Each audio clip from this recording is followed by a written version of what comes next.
Cik, saya nak masuk sini, cik.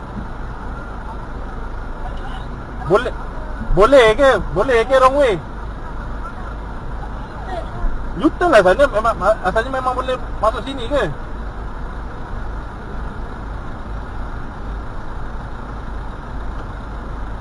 Abang nak masuk mana dari situ? U-turn lah, cik. U-turn dari mana? Sana.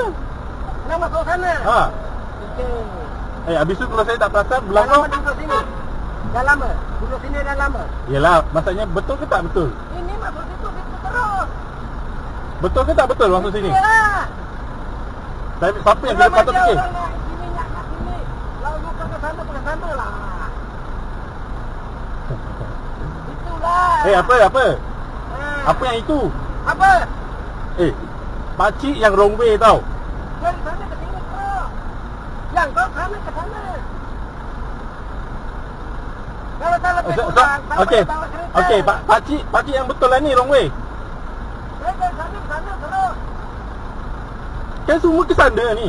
Dari sana kereta semua ke sana. Saya kalau terus, boleh lalu sana. Ini dekat, hangat. Kena faham.